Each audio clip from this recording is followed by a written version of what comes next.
안녕하세요. 저는 30대 중반의 여자입니다. 결혼한 지 9년 차고요. 결혼하면서 미국으로 건너오게 되었어요. 시댁이 미국에 있거든요. 남편은 대학 졸업 후 군입대 문제로 한국에 혼자서 돌아왔었고, 군대를 전역하고 미국에 돌아가지 않고 한국에서 혼자 지내고 있었어요. 한국에 남아서 영어 회화를 그룹과외식으로 가르쳐주는 일을 하면서 근근히 벌어먹고 살고 있었는데, 저는 그 수업에 참여한 학생 중 한 명이었어요. 그렇게 공부하면서 지내다가 서로 사랑에 빠져 결국 결혼까지 약속하게 되었습니다. 남편의 그룹과외가 벌이가 좋은 편은 아니었기 때문에 결혼을 약속하고 얼마 동안은 남편에게 안정적인 직장을 가지면 좋겠다고 말했어요. 남편도 그 사실을 알고 제 말에 동의했고요. 하지만 어려서부터 미국에서만 지내오느라 그렇다 할 인맥도 없고, 미국에서 졸업한 대학교도 국내에서는 그렇게 알아주는 학교가 아니었던지라 경력도 없고 나이가 많은 남편이 안정적인 직장에 취직하는 건 하늘의 별 따기였어요. 중간에 중소기업에 취직이 되긴 했는데 머리백도 안 되는 월급이었어요. 저도 회사에 다니고 있긴 했지만 벌이가 썩 좋은 편이 아닌 건 마찬가지였거든요. 둘이 합쳐서 500도 안 되는 돈으로 생활을 할 생각을 하니 아무리 짱구를 굴려보아도 답이 나오지 않았어요. 현실의 벽에 결혼을 포기해야 하나 서로 힘들게 고민하던 차였습니다. 그러던 어느 날 남편이 미국으로 가서 새롭게 시작해보면 어떻겠냐고 제게 물어보더라고요. 시댁이 미국에서 사업을 하고 있으니 우리들 자리 잡을 때까지 울타리가 되어주실 거라고요. 아무리 못해도 여기보다는 낫지 않겠냐? 자기도 여기서 취직하는데 더 이상 좋은 회사는 구해지지 않을 것 같다며 아예 미국으로 삶의 터전을 옮겨보자고 했습니다. 잘 알아보고 가지 않은 제 잘못도 있지만 미국에서의 생활은 녹록지가 않았어요. 시댁이 미국에서 하고 있다는 사업은 다름이 아니고 세탁소였습니다. 미국에서 세탁소 하시는 분들이 많기 때문에 절대 세탁소라고 무시하는 건 아닙니다. 하지만 시부모님 두 분이서 사람 쓰지 않고 직접 발로 뛰시고 인건비를 조금 절약하는 식으로 운영하고 계셨어요. 게다가 예전에는 한국 사람들이 주로 하던 사업이었는데 당시 다른 나라 이민자들이 동종업종에 뛰어들게 되면서 경쟁이 많아져 예전에 비해 훨씬 힘들다고 하시더라고요. 남편은 그래도 미국에서 자라온 기반이 있기 때문에 저는 미국에 있는 회사에 취직을 할 줄 알았어요. 제가 이민 간 지역이 교민들이 많은 지역이었는데 남편은 미국 회사를 들어가는 게 아니었고, 시부모님이 하는 사업같이 교민들이 소규모로 하는 동네 구멍가게에서 시급을 받으면서 일을 하게 되었어요. 구멍가게 일이었지만 월급은 한국보다야 훨씬 좋았어요. 하지만 돈이 다가 아니었어요. 한국인을 주로 고용하고 싶어하는 교민들 사업 특성상 남편이 긴 시간 동안 일하기를 요구해 오더라고요. 덕분에 남편은 일주일에 60시간이라는 강도 높은 노동을 하게 되었어요. 사실 계산해보면 한국에서 주 40시간 일하고 받는 월급보다는 높지만 일하는 시간을 따져보면 그렇게 월등하게 높은 편도 아니었고, 시간과 돈을 바꾸고 사는 삶이었기에 하루에 2~3시간 같이 보내는 게 전부였거든요. 일에 찌들어 피곤해하는 남편을 보는데 이게 부부인가 룸메이트인가 하는 생각이 들더라고요. 그래도 시부모님 집에 얹혀 사니 월세 걱정은 없었고, 일하는데 들어가는 시간이 워낙 많으니 어디 갈 곳도 없어서 돈 하나만큼은 잘 모였습니다. 저도 시부모님 세탁소에서 근근히 일을 도우면서 일을 하고 있었고요. 그래도 제가 명색이 며느리고 제가 돈 벌어봐 남편하고 같이 미래 준비하기 위해 모으는 건데 돈 주는 걸 되게 아까워하시더라고요. 경력이 없으니 최저시급을 주겠다고 하시는 말도 참았는데 제가 일을 도와드리면서도 책상머리에 앉아서 하는 일만 해와서 그런가 일머리도 아주 없고 도움이 안 된다는 듯이 말씀하셨어요. 돈은 최저시급으로 계산해서 제대로 주셨지만 돈 주실 때마다 오히려 자기들이 제게 일을 가르쳐주니 제가 돈을 내야 하는 게 맞지 않냐며 농담하시듯이 생색을 내셨습니다. 남편이 버는 것과 합쳐서 돈도 그럭저럭 예상한 것보다 빠르게 모이고 있었고, 이렇게 2년 정도만 고생하면 저희가 집을 사서 독립해 나갈 수 있었어요. 그거 하나만 바라보고 열심히 살고 있었는데 정말 미국에서의 삶은 하나도 행복하지 않았습니다. 내색은 안 하고 있었지만 제 말투에서 다 티가 났나 봐요. 친정엄마가 안 좋은 제 목소리를 눈치채시고는 제가 미국에서 어떻게 사는지 보고 싶다고 한번 방문하시기로 했어요. 시댁에 빈방이 있는데도 불편하다는 이유로 기어이 고속도로 외곽에 붙어있는 싸구려 비즈니스 호텔을 잡아주시더라고요. 물론 비용은 제가 내야 했고요. 친정엄마는 짧게 2주일 일정으로 오셨습니다. 말씀드렸다시피 남편이 하루 일하고 안 하고가 저희 가게에 직접적인 타격을 줄 정도였고, 동네 구멍가게다 보니 월차 같은 기본적인 복지도 없었어서 친정엄마와 보낼 수 있는 시간이 길지가 않았어요. 식사라고 대접해주는 게 미국에 왔으면 꼭 먹어봐야 한다면서 한국에도 있는 패스트푸드 같은 걸 포장해와서 드시게 하고 그랬어요. 제가 시부모님 세탁소에서 일을 하고 있었으니 며칠 쉬어도 되는지 여쭤봤지만 친정엄마가 오셨다는 부분도 이해해주지 않으시고 일손이 모자라다는 이유로 대번에 거절당했어요.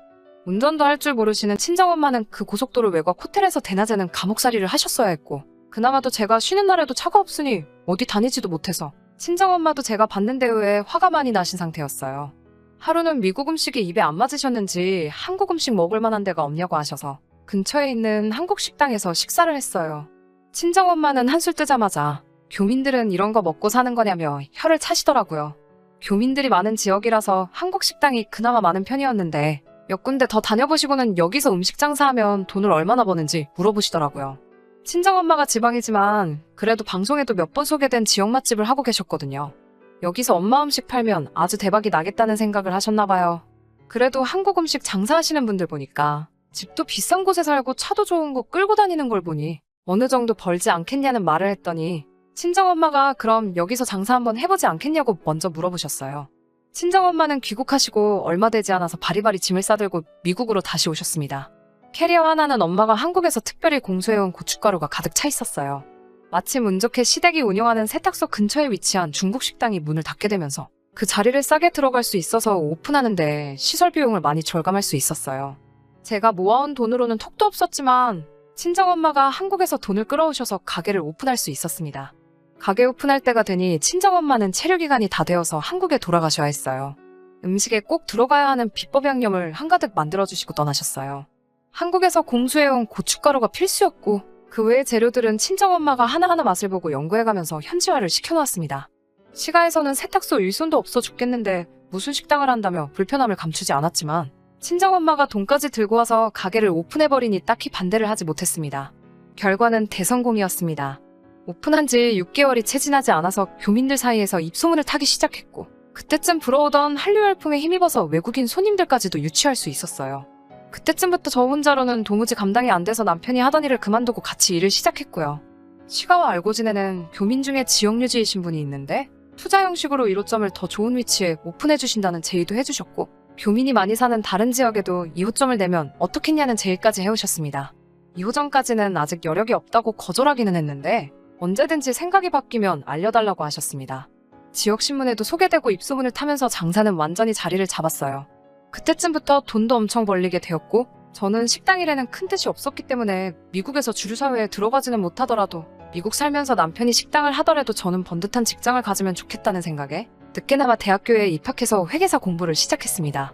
제가 공부를 시작한다는 말에 시부모님은 남편 혼자 힘든 식당 일 시키고 저는 편한 거 하려고 한다는 식으로 받아들이셨지만 애초에 음식 장사를 반대했던 시댁이었기 때문에 제 결정에 더 이상 거부권을 행사하실 수도 없었어요.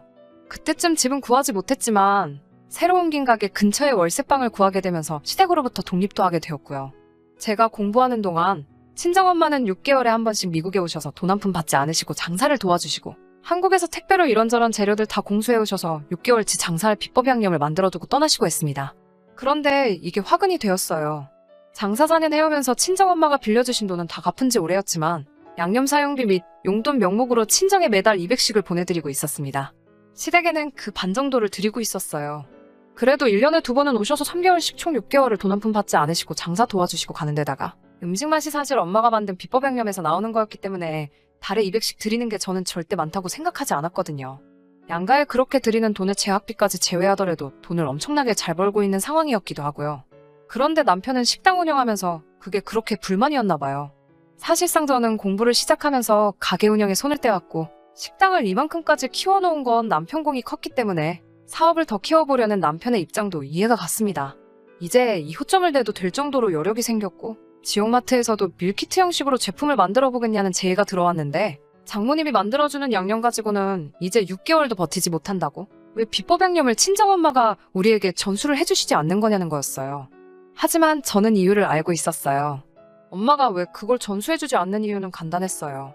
처음 친정엄마가 미국에 방문하셨을 때 시댁이 친정엄마에게 해준 대우나 저를 대하는 태도를 보고 행여나 식당이 잘 되었을 때 저희가 그 비법 양념마저 쥐고 있지 않으면 분명히 언젠가는 소박맞게 될 거라고 생각하셨던 거죠. 친정엄마의 성견지명이었던 거죠. 그런데 남편 말을 들어보니 양념을 현지에서 직접 만들게 되면 친정엄마한테 200 보내는 걸 시댁하고 똑같이 반으로 줄일 수 있으니 우리 가게에도 도움이 되지 않겠냐는 이야기를 하는 게 저희 엄마한테 그깟 100만 원 더 주는 게 아깝다는 듯이 이야기를 해오는데 어이가 없었어요. 거기다가 미국도 변이 때문에 아주 난리잖아요. 그 덕에 이미 시댁 세탁소는 이 시국에 타격을 입을 대로 입어 문을 닫네만에 하는 상황이었고 2호점을 내면 그걸 시부모님에게 운영하도록 드린다고 하는 것 아니겠어요? 남편이 확장하고픈 사업에는 저나 친정엄마는 들어가 있지 않고 오직 자기 자신과 시부모만 잘 될 생각만 하고 있다는 게 너무 괘씸하더라고요.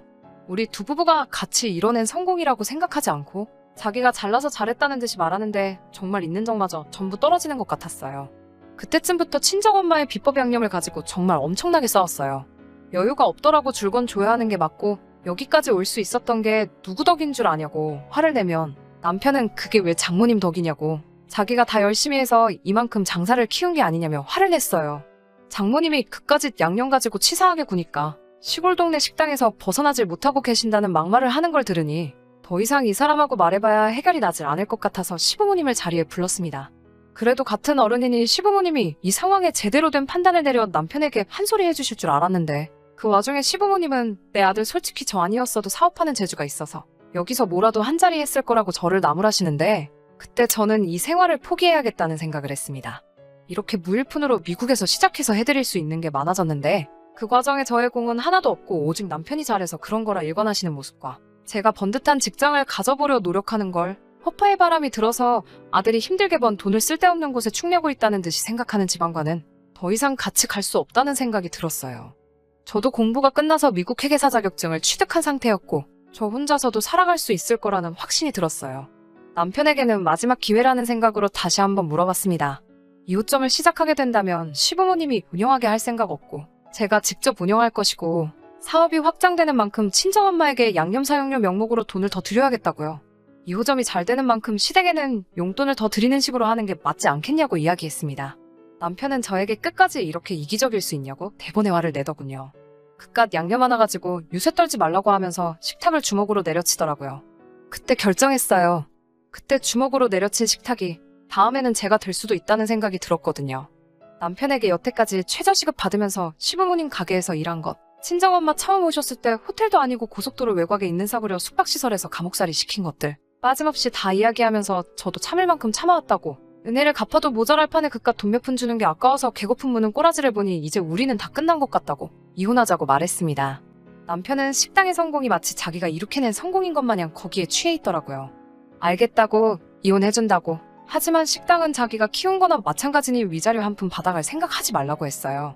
물론 그동안 벌어온 돈이 많기는 했지만 아쉽지 않았어요.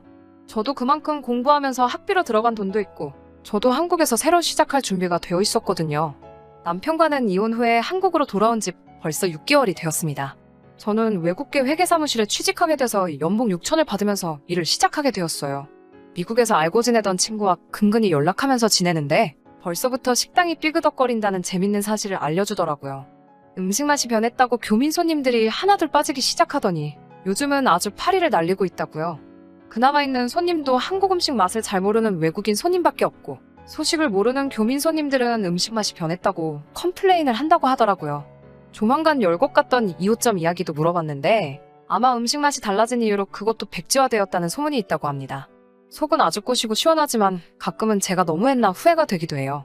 싫어도 8년이란 세월을 같이 고생을 해온 사람이고 부부로서 함께 살아온 기간이 있으니까 말이에요. 자기 부모님만 챙기는 모습에 실망스럽기도 했지만 반대로 남편에게는 제가 우리 가족만 챙기는 이기적인 사람이지 않았을까 하는 생각이 들 때도 있어요. 아마 다 지난 일이니까 이런 생각이 드는 거겠죠? 아직도 확신이 서지는 않지만 되도록 이제 그쪽 일에는 신경 끄고 앞으로 펼쳐질 제 인생 이막에 최선을 다해야겠다는 생각이 듭니다.